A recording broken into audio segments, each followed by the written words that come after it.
Hello? Is anyone there?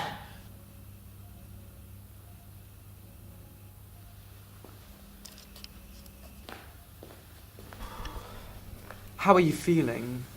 I see you have a nasty bump on your head there. Yes, I'm sorry about that. My boys here were a little excited, I suppose. You're quite the man to get a hold of. I suppose you would, though, when you owe someone money. Well, you better not be fibbing to me, as I can tell when people lie. Now, are you going to tell the truth? Or do I let my boys here have some more fun with you?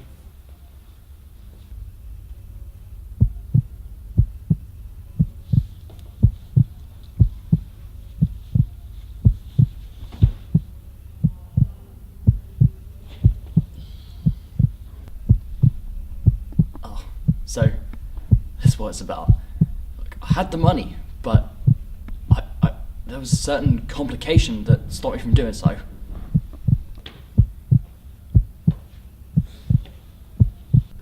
Okay. Look, there was this detective, and... I have no further use for you.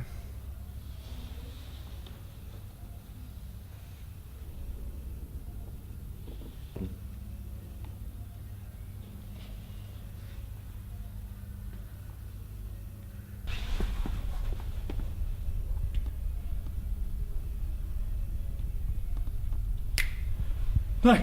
Fuck you! Fuck! No!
Hello, welcome to my Unit 22 presentation on single camera techniques. Let's get started. Format.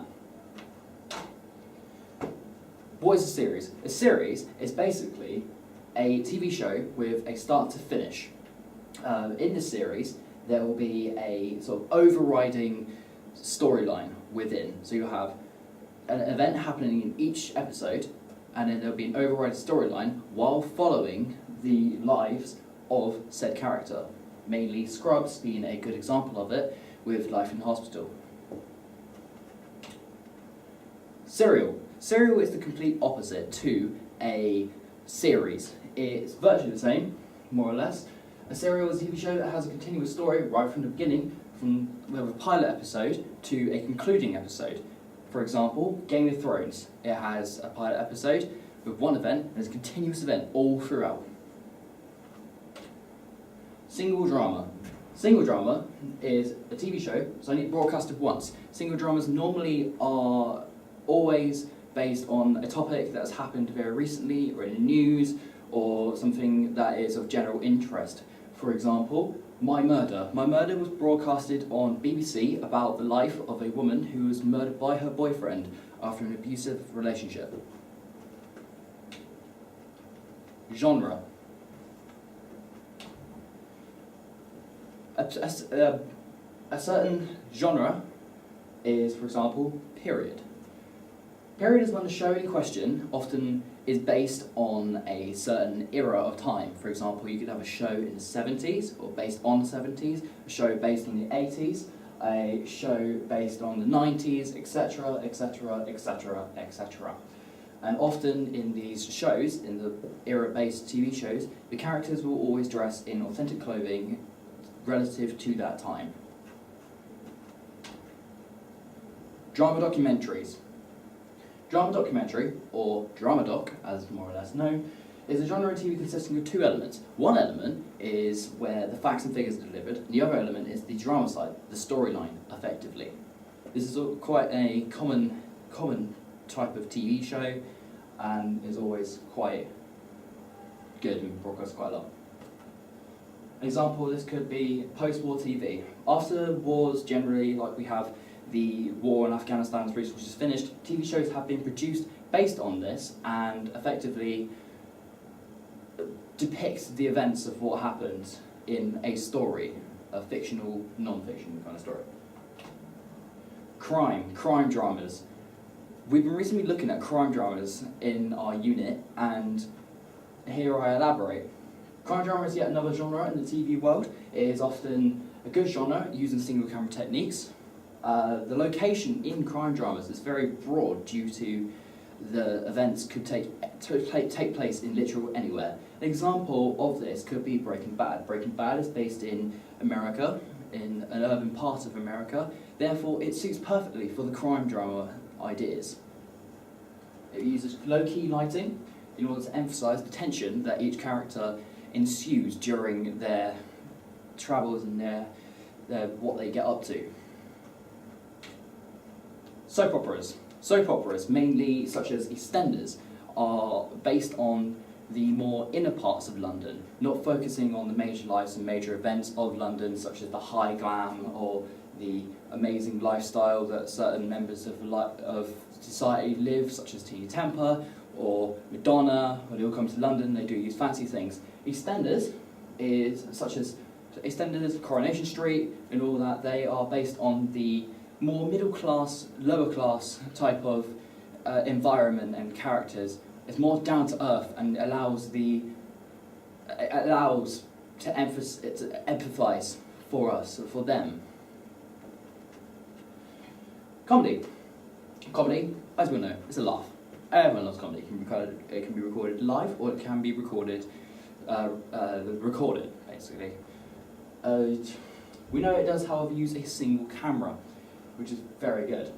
If we look at The In-Betweeners, The In-Betweeners is based on real-life locations, such as in one of the episodes they went to Thorpe Park. We can all go to the area and we can all experience what they must have felt in a comedy TV show based on a real-life location. It makes the selection of location very much more broad. Narrative structures.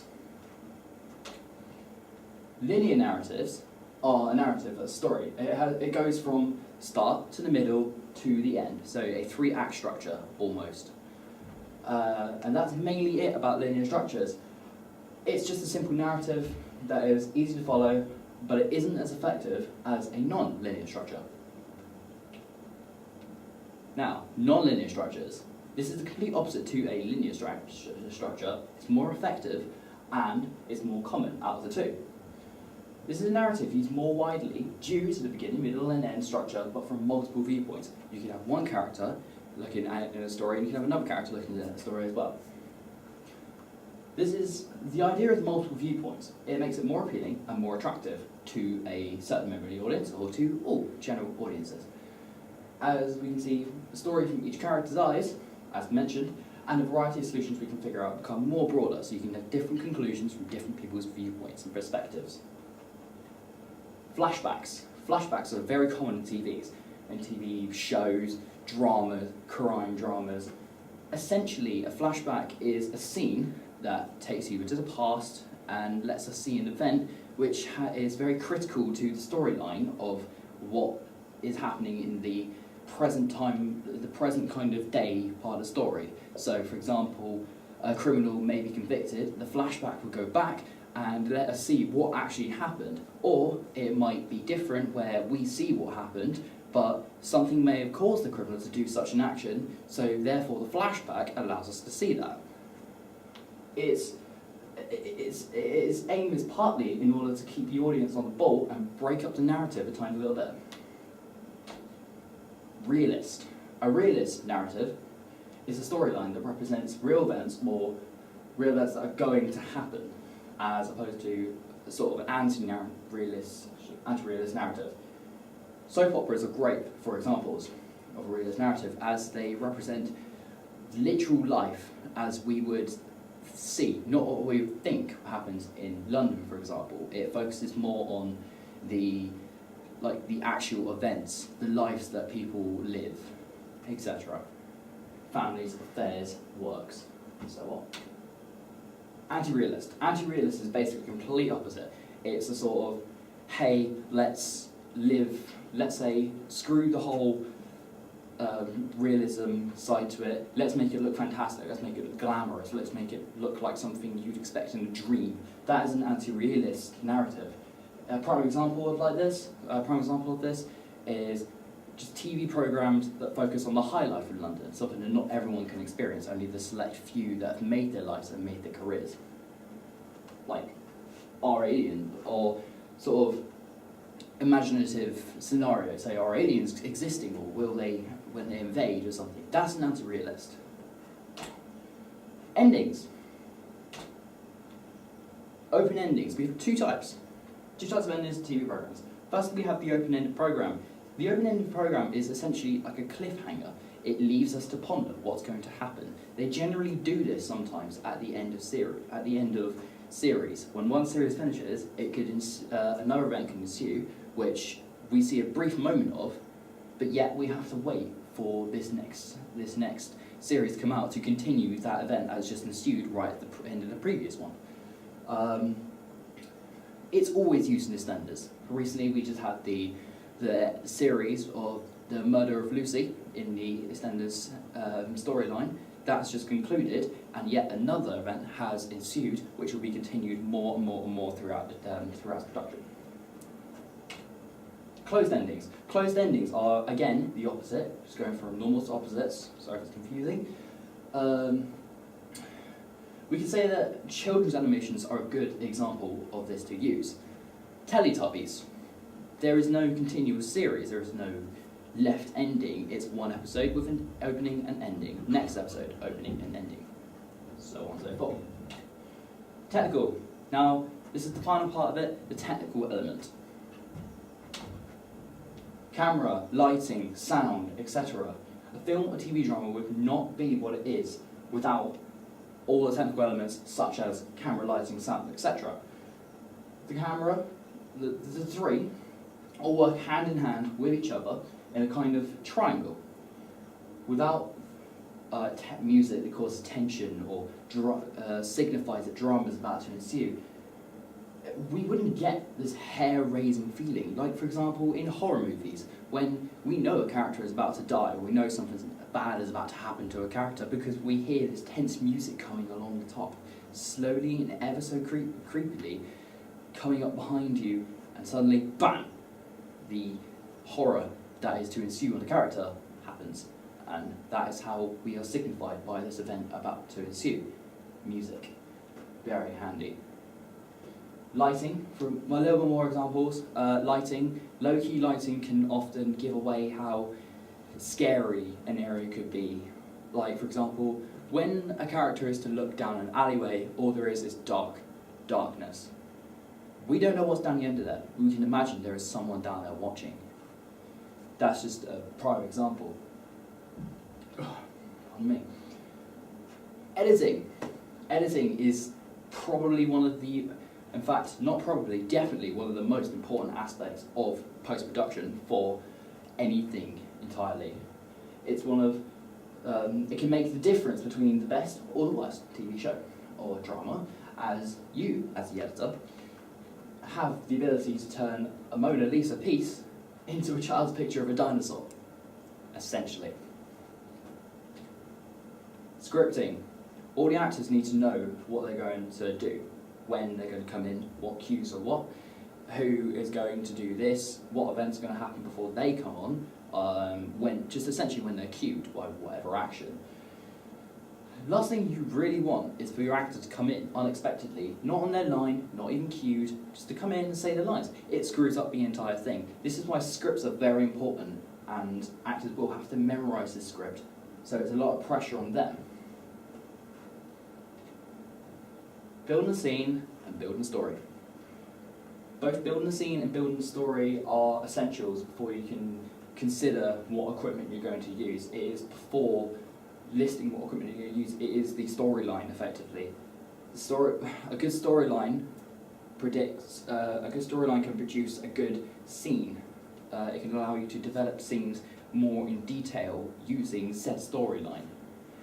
A good storyline will allow you to make more fluent productions, less errors, and a good planned one will allow you to implement more important events that could happen.